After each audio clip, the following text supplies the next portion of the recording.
नमस्कार, मैं डॉक्टर नीलिमा आनंद साकेत मेरठ से। मैं एक ऑर्थोडोंटिस्ट हूँ और मेरी स्पेशलिटी में दांतों का ब्रेसेस द्वारा इलाज किया जाता है। जो टेढ़े मेढ़े दांत हैं या बाहर निकले हुए दांत हैं, उनका ट्रीटमेंट किया जाता है।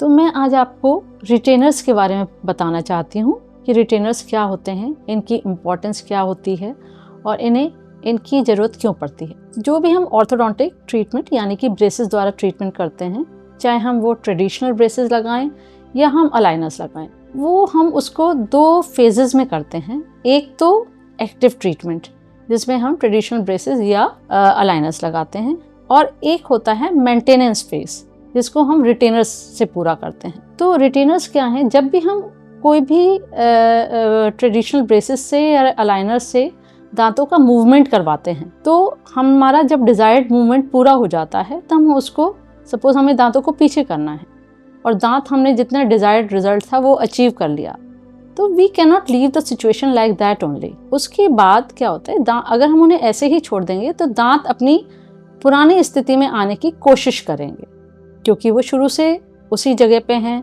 मस्कुलर बैलेंस उस जगह पर है।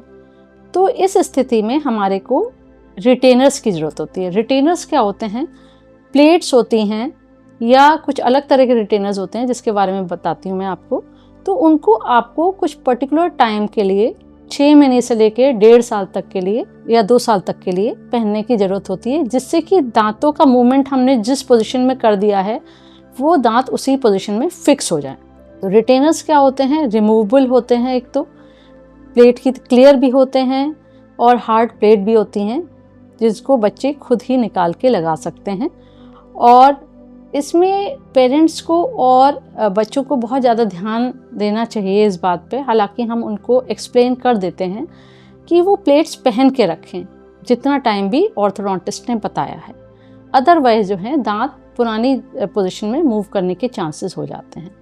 एक दूसरे तरह के रिटेनर्स होते हैं जो फिक्स रिटेनर होते हैं, जो दांतों में अंदर की तरफ से लगाए जाते हैं, अंदर की साइड से लगाए जाते हैं और उन्हें चिपका दिया जाता है। वो सामने से देखने में नहीं आते, लेकिन उसमें थोड़ा सा परहेज करना होता है कि आगे के दांतों से बाइट करना, जैसे कि ब्रेसेस लगते हुए टाइम मना होता है, उसी तरह से उसमें भी आगे से काट के कोई हार्ड चीज़ नहीं बाइट करनी होती।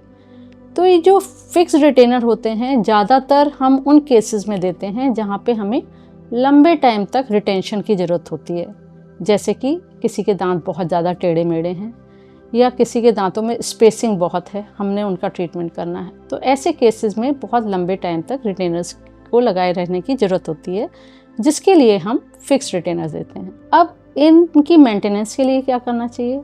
जो रिमूवेबल रिटेनर्स हैं उसमें आपको टाइम टू टाइम डॉक्टर के पास जाके दिखाना चाहिए। उससे उनकी फिटिंग के हिसाब से वो ऑर्थोडोंटिस्ट समझ जाएंगे कि आपका बच्चा वो रिटेनर प्रॉपरली पहन रहा है या नहीं पहन रहा है। दूसरी बात, ये रिटेनर्स लगातार पहनने के लिए तो आपको ऑर्थोडोंटिस्ट बताएंगे। सपोज शुरू में 3 महीने के लिए उन्हें लगातार पहनना होता है, उसके बाद में नेक्स्ट उसमें क्या होता है कि बाकी 2-3 महीने सिर्फ रात में पहनना होता है। तो हम उसका धीरे धीरे टाइम ड्यूरेशन जो है कम करते जाते हैं। एकदम से ऐसा नहीं होता कि आपने 6 महीने रिटेनर पहने और एकदम से बंद कर दिए। तो इसके लिए आपको रेगुलर विजिट बच्चे को करवानी पड़ेगी, जिससे बच्चे को भी ये रहे कि उसका ट्रीटमेंट अभी ख़त्म नहीं हुआ है, उसका ट्रीटमेंट अभी कंटिन्यूड है। और जो लिंगुअल रिटेनर्स, जो फिक्स रिटेनर्स होते हैं, उनको भी बीच में इसलिए दिखाना होता है कि उसमें कहीं खाना तो नहीं फंस रहा या वहाँ पे सफाई प्रॉपर हो रही है, उसके अराउंड कोई टार्टर वगैरह तो नहीं जम रहा। अगर ऐसा हो रहा है तो उसमें थोड़ी सी क्लीनिंग वगैरह की ज़रूरत है, या रिटेनर कहीं एक साइड से हिल तो नहीं गया, हट तो नहीं गया, तो उसे दोबारा फिक्स करने की ज़रूरत है। तो ये ट्रीटमेंट्स तो है ही इम्पॉर्टेंट, लेकिन उससे भी ज़्यादा इम्पॉर्टेंट पार्ट हमारा रिटेनर्स का आता है, क्योंकि अक्सर लोग ये भूल कर बैठते हैं कि रिटेनर्स उन्हें कितने टाइम तक पहनने हैं और सही तरह से पहनने हैं।